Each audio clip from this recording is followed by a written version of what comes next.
¿Sabía usted? Una presentación de Predica la Palabra. ¿Sabía usted que cuando Cristo dijo en Mateo 12:29, ¿cómo puede alguno entrar en la casa del hombre fuerte y saquear sus bienes si primero no le ata? Y entonces podrá saquear su casa. Se estaba refiriendo a la derrota de Satanás por medio de la obra de Jesucristo en la tierra, y no de que nosotros los creyentes ahora tengamos autoridad para atar a Satanás. En algunas congregaciones aún se enseña que los creyentes tienen el poder de atar al diablo y a los demonios, pero la Biblia correctamente aplicada no enseña eso. Satanás es llamado el príncipe de este mundo, y cuando Cristo entró a este mundo estaba entrando en su casa, la del diablo, para saquearla, es decir, para romper la opresión demoníaca y la esclavitud del hombre debido al pecado. Para hacerlo, primero era necesario que Cristo lo atara, y es precisamente lo que hizo. Hay quienes interpretan mal, ya sea por desconocimiento bíblico o a propósito este pasaje, para pretender que ellos ahora tienen poder sobre Satanás para atarlo, pisotearlo e insultarlo, pero no es eso lo que la Biblia nos enseña, y es necesario recordar que la única autoridad en cuestiones de fe y práctica para todo creyente verdadero es la palabra de Dios. Alguien podría preguntar, ¿quiere decir que no podemos insultar a Satanás? Exactamente, y no es porque yo lo diga, pasajes como Judas 1:8-10 lo dicen claramente, veamos. No obstante, de la misma manera también estos soñadores mancillan la carne, rechazan la autoridad y blasfeman de las potestades superiores. Pero cuando el arcángel Miguel contendía con el diablo, disputando con él por el cuerpo de Moisés, no se atrevió a proferir juicio de maldición contra él, sino que dijo, el Señor te reprenda. Pero estos blasfeman de cuantas cosas no conocen, y en las que por naturaleza conocen, se corrompen como animales irracionales. Hay pastores y predicadores que insultan y según ellos pisotean al diablo, pero si un arcángel no se atrevió a proferir juicio de maldición contra el diablo, ¿debemos hacerlo nosotros? El texto es claro al indicar que no. Otro texto que se malinterpreta en este sentido es el de Romanos 16:20, donde nos dice, y el Dios de paz aplastará en breve a Satanás bajo vuestros pies. Es importante leer el texto y comprender lo que realmente dice, Dios, no nosotros, será quien aplaste a Satanás bajo nuestros pies, en el futuro, no ahora. En una ocasión intenté explicarle esto a cierto pastor que usaba la oración inicial para dirigirse al diablo e insultarlo, no pudo argumentar contra lo que decía la Biblia, pero en el siguiente servicio dijo como alguien le había dicho que respetara al diablo y dijo que él no estaba dispuesto a hacerlo, y de nuevo comenzó a insultarlo desde el púlpito. Vemos que a veces la mala comprensión es voluntaria, y hay personas que prefieren seguir tradiciones erróneas a reconocer lo que Dios dice en su palabra y aplicarlo. El texto no dice que debamos respetar a Satanás, lo que hace es advertirnos a no proferir juicios de maldición contra lo que no conocemos ni entendemos.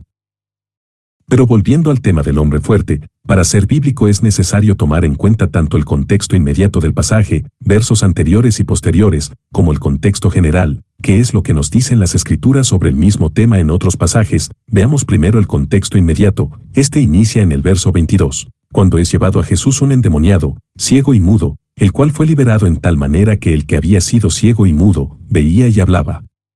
Ante el asombro de la multitud que se cuestiona si Jesús es el Mesías, el Hijo de David, verso 23, los fariseos afirman que Jesús echa fuera a los demonios por Belcebú, el príncipe de los demonios, Satanás, verso 24.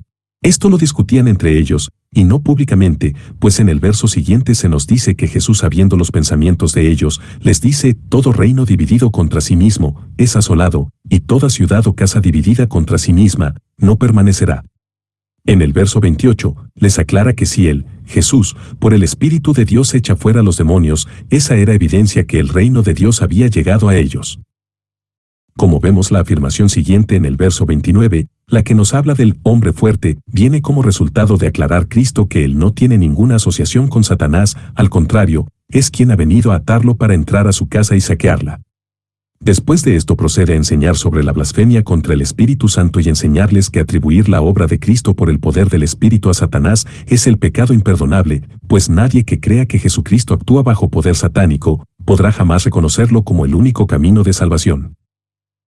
Si vemos el contexto inmediato, no encontramos ninguna promesa que otorgue poder a todos los creyentes sobre Satanás para atarlo, ni de manera explícita ni implícita. Jesucristo está hablando de su obra realizada en el poder del Espíritu Santo y de su ministerio, no de delegar poder a los creyentes para atar al diablo o a los demonios. Mucho menos vemos aquí una instrucción para hacerlo. Quienes lo ven en este pasaje están basándose en los espacios en blanco de la Escritura y no en lo que realmente dice. Atendiendo el contexto general de las Escrituras, es decir, que nos dice la Biblia en otros pasajes acerca del mismo tema, vemos en el texto paralelo de Lucas capítulo 11 la misma escena. Jesús echa fuera un demonio, viene la acusación de que lo ha hecho por el poder de Satanás, y Jesús les aclara que no solamente no es así, sino que lejos de actuar por el poder de Satanás, él está actuando en contra de Satanás, neutralizando su poder, atándolo y saqueando su casa o repartiendo el botín. Esto se refiere a aquellos que antes estaban poseídos por demonios y a los cuales Cristo está liberando.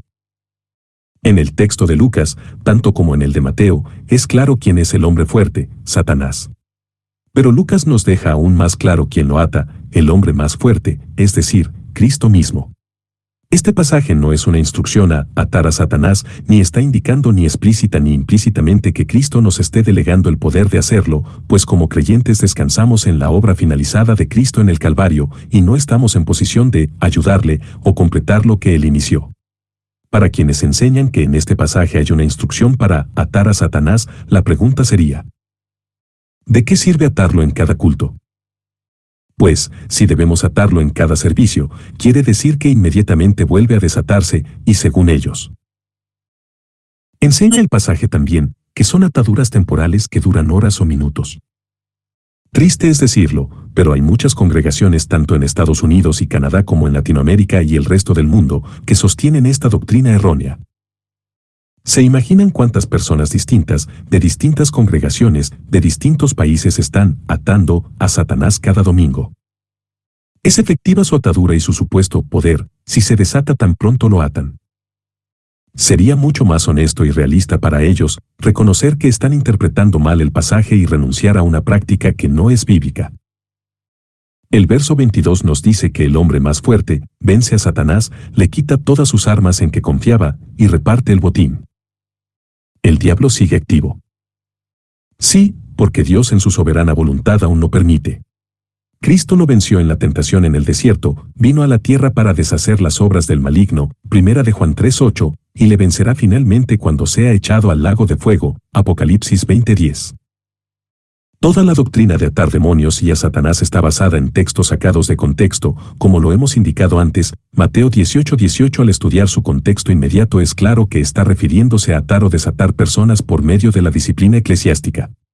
Muchas congregaciones por perseguir una fantasía de atar demonios y a Satanás, cosa que Dios no manda en la Biblia, desobedecen el aplicar disciplina eclesiástica, cosa que Dios sí manda en su palabra.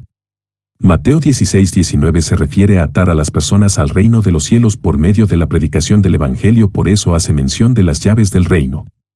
En ninguno de los dos pasajes se mencionan demonios o a Satanás, y en los pasajes que hablan del hombre fuerte no se hace mención alguna que sean los creyentes los que deban atarlo. Claramente el pasaje hace referencia a Cristo como el hombre más fuerte, quien vence al diablo, lo ata y saquea su casa. Cristo en la alegoría del hombre fuerte nos dice que él ata a Satanás, pero en su ministerio terrenal no vemos que atara demonios, él los echaba fuera y es lo mismo que hicieron los apóstoles siguiendo su ejemplo. No vemos en Hechos ningún pasaje que hable de cómo los apóstoles ataban al diablo o a los demonios, ni tampoco vemos ninguna instrucción de hacerlo en ninguna de las epístolas. En Apocalipsis el diablo es atado por un ángel, no por ningún ser humano, Apocalipsis 22. Esto deja sin versículos para apoyarse a quienes aseguran que es bíblico atar demonios o a Satanás. No debemos colocar ideas preconcebidas dentro del texto bíblico, eso se llama eisegesis y es mal interpretar la Biblia. No debemos aferrarnos a una doctrina por tradición o por temor a contradecir a hombres que la han enseñado antes que nosotros. Dios por medio de Pablo nos deja claro en Gálatas 1:10 que quien trata de agradar a los hombres y no a Dios, no es un siervo de Jesucristo. Lea, estudie y medite en la palabra de Dios, la Biblia, benefíciese de comentarios y diccionarios bíblicos que nos explican los pasajes difíciles, aprenda a interpretarla correctamente y no tenga pena o temor de contradecir a quienes enseñan doctrinas erróneas por tradición.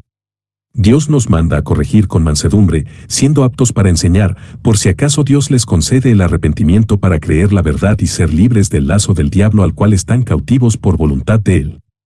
2 Timoteo 2:24 al 26. Bendiciones. Esta fue una presentación de Predica la Palabra. publicada originalmente el 5 de diciembre de 2022.